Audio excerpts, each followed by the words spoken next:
Cuba, the country of only 11 million people that sits in the middle of the Caribbean, is a country going through monumental change as it opens up its economy to world tourism and business and investment. As a result, it's a pretty important time to be going to visit the country as it goes through a period of monumental change as it opens up and cools its relations with its previous arch enemy, the United States. If it starts filming, oh, it is filming.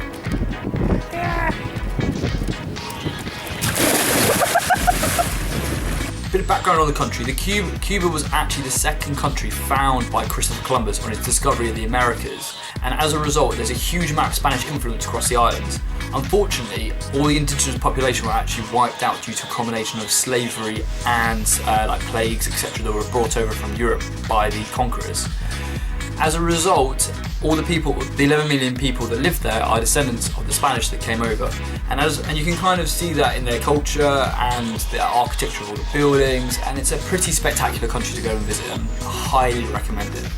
Cubans are fiercely patriotic, and the whole country is like this massive time warp with well-preserved colonial buildings to 1950 Cadillacs to, you know, people having smartphones, and like, yeah, it's really weird, it's quite cool and it's quite quirky, and I really liked it. The level of preservation I noticed across Cuba was incredible, and you kind of get the feeling that the local government does recognise that it is important to Cuba's cultural identity, this kind of mix of 1950s and colonial era kind of buildings, and you can kind of see that in the level of preservation and the effort that's gone into making sure that its culture is retained, and hopefully this stays as it opens up to the Americans. Also note as well, Cuba is a one-party state, so there are high levels of social control. There's a lot of police, a lot of military floating about. Homosexuality is legal in Cuba. However, there are a few places to socialise openly, so just be careful. Whilst the wet season is from May to October, the real season you need to watch out for is the hurricane season, which is from June to November. Even though during this whole period, even during their wet season, Cuba still gets on average 6 to 7 hours of sunshine a day, which is still pretty hot, pretty good. Better than England anyway. To get into the country as well, you need to have 4 things. You need to have 6 months still on your passport, you need to have a tourist card, a visa, and travel insurance. Now quickly onto money. Cuba has a 2-tiered currency system. This was set up by Castro at the end of the Soviet Union to protect his nation's economy as communism around the world collapsed. As a result, you've got 2 tiers, one's for tourists and one's for locals. You'll only have access to the tourist one, but be careful not to get change given back to you in the local currency because it's worth a lot less. One's called the Cuban convertible peso, that's the tourist one, convertible outside of the country, and the Cuban peso, which is the local currency and worth a lot less. But they are in the process of merging the 2 together. That could take years and years and years, but just be careful. Also note as well that dollars aren't accepted as legal tender. There is like a 10% fine if you want to convert those dollars into like Cuban convertible pesos. What I'd recommend instead is before you travel, convert those dollars into euros, come to Cuba with the euros and convert again from euros into dollars. You'll be losing twice on the exchange rate, but that should always be less than the 10% fine, unless you're getting absolutely murked on the exchange rates, in which case you need to find a new place to go and change your money. Arrivals and immigration. Just landed in country number 33, Cuba. As with most countries, as long as you follow all the rules, it's very easy to get in. Just make sure you've got all the documents. A lot of the border security people can't speak English, obviously because it's a Spanish-speaking nation. So yeah, just make sure you've got all your documents, because if you're going to have any problems, it can be a bit intimidating, as it can be with any national security border. Taxi, sir? No taxi, dude. Sorry. No, sorry, pal. So yeah, anyway, getting about is really easy.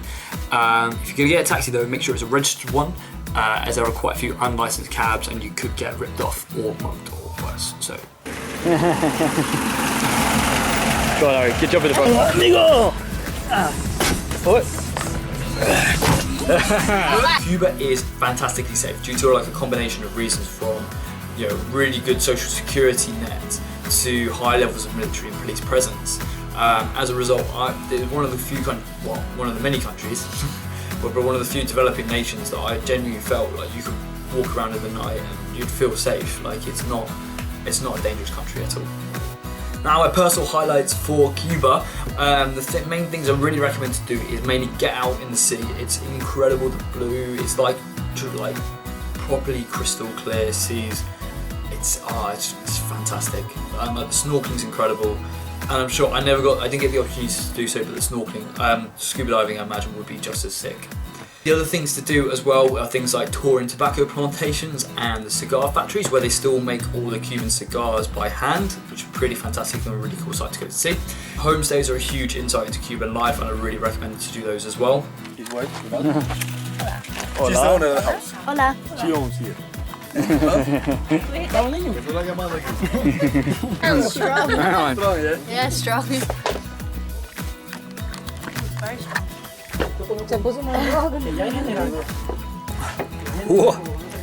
That's good. Riding in the back of a classic Cadillac, gotta be done. Where else in the world are you gonna be able to do that?